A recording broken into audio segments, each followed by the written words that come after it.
ചില ബന്ധങ്ങൾ സ്നേഹത്തിൽ തുടങ്ങി ശത്രുതയിൽ അവസാനിക്കുന്നു. നവീൻ്റെയും കാവ്യയുടെയും കഥ സൗഹൃദത്തിൻ്റെ തീവ്രതയും അത് തകരുമ്പോഴുള്ള വേദനയും വരച്ചു കാട്ടുന്നു. Welcome to my channel the daily speaking tree. നവീൻ്റെയും കാവ്യയുടെയും കഥ ഒരേ നാണയത്തിൻ്റെ ഇരുവശങ്ങൾ പോലെയായിരുന്നു. ചെറുപ്പം മുതൽ വേർപിരിയാത്തവർ. തൻ്റേതായ തീക്ഷ്ണമായ സ്നേഹവും മനസ്സും ഉറച്ച ബോധ്യവുമുള്ളവനായിരുന്നു നവീൻ. കൂടുതൽ പ്രായോഗികവും ശ്രദ്ധാലുവുമായ കാവ്യയുമായി പലപ്പോഴും അഭിപ്രായ വ്യത്യാസങ്ങളുണ്ടായിരുന്നു. എങ്കിലും ഈ വ്യത്യാസങ്ങൾക്കപ്പുറം കാലവും സാഹചര്യവും കൂടുതൽ ദൃഢമാക്കിയ ഒരു അഭേദ്യമായ ബന്ധവും തീവ്രമായ വിശ്വസ്തതയും അവർക്കിടയിലുണ്ടായിരുന്നു. സന്തോഷവും ചിരിയും നിറഞ്ഞ ലോകം ഒരു നിമിഷം തകർന്നു. ഒരു തെറ്റിദ്ധാരണയും രഹസ്യവും വഞ്ചനയും ഉണ്ടായി. അതിൻ്റെ ഫലം പെട്ടെന്നുള്ളതും വളരെ ക്രൂരവുമായിരുന്നു. അവരുടെ വാക്കുകൾ മൂർച്ചയേറിയ ആയുധങ്ങളായി. വിശ്വാസം തകർന്നു. ഒടുവിൽ ശത്രുക്കളായി മാറി. നവീൻ അകന്നു മാറി.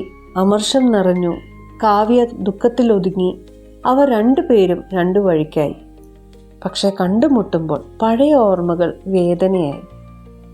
അങ്ങനെ കാലങ്ങൾ കഴിഞ്ഞു, വർഷങ്ങൾ കഴിഞ്ഞു. അവരുടെ ദേഷ്യം കുറഞ്ഞു. കാവ്യയുടെ ചിരിയും സ്നേഹവും നവീൻ ഓർക്കാൻ തുടങ്ങി.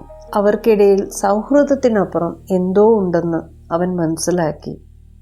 കാവ്യയും പഴയതുപോലെ നവീനെ ഓർത്തു. സ്നേഹമാണ് എന്ന് അവൾക്കും മനസ്സിലായി.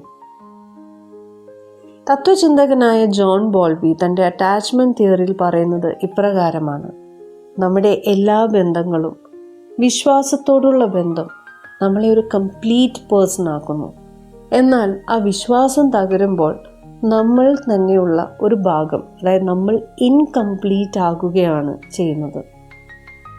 പോൾ ടിലിച്ച് എന്ന തത്വചിന്തകൻ അദ്ദേഹത്തിൻ്റെ തിയറിയിൽ പറയുന്നത് ഇപ്രകാരമാണ്: വിശ്വാസത്തിൻ്റെ വിരുദ്ധം സംശയമല്ല, വിശ്വാസത്തിൻ്റെ ഒരു ഭാഗം തന്നെയാണ് സംശയം.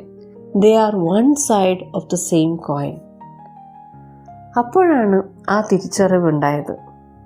അവരുടെ ശത്രുതയ്ക്ക് കാരണം വെറും ദേഷ്യമല്ല, മറിച്ച് അവരെ തകർത്തത് അഗാധമായ സ്നേഹമാണെന്ന് അവർ മനസ്സിലാക്കി. അവർ പേരിടാൻ ഭയപ്പെട്ട സ്നേഹമായിരുന്നു അത്. ആ സ്നേഹമാണ് അവരുടെ ആത്മാക്കളെ ഒരുമിപ്പിച്ചത്. ആ സ്നേഹം നഷ്ടപ്പെട്ടതിൻ്റെ വേദന ഏതൊരു സാധാരണ സൗഹൃദത്തെക്കാളും വലുതായിരുന്നു. ഈ കഥ നമ്മെ ഓർമ്മിപ്പിക്കുന്നത് സ്നേഹത്തിന് സന്തോഷം മാത്രമല്ല, വേദനയും നൽകാൻ കഴിയും എന്നാണ്. ചിലപ്പോൾ നമ്മൾ ഏറ്റവും കൂടുതൽ സ്നേഹിക്കുന്നവർ തന്നെയായിരിക്കും നമ്മെ ഏറ്റവും കൂടുതൽ വേദനിപ്പിക്കുന്നത്. ആ വേദനയുടെ ആഴം സ്നേഹത്തിൻ്റെ തീവ്രതയുടെ അളവുകോലാണ്. നവീൻ്റെയും കാവ്യയുടെയും ശത്രുത അവരുടെ സ്നേഹത്തിൻ്റെ ഒരു വികലമായ പ്രതിഫലനമായിരുന്നു. അവർ തമ്മിൽ അകന്നത് അവർക്കിടയിലെ ശൂന്യത എത്ര വലുതാണെന്ന് നമുക്ക് കാണിച്ചു തരുന്നു. അവർ പണിത മതിലുകൾ അവർ മറയ്ക്കാൻ ശ്രമിച്ച വികാരങ്ങളുടെ ശക്തിയുടെ സാക്ഷ്യപത്രങ്ങളായിരുന്നു. അതിനാൽ സ്നേഹിക്കുമ്പോൾ അതിൻ്റെ തീവ്രത മനസ്സിലാക്കുക. കാരണം അത് സന്തോഷത്തിലേക്കും വേദനയിലേക്കും ഒരേപോലെ നമ്മെ നയിച്ചേക്കാം.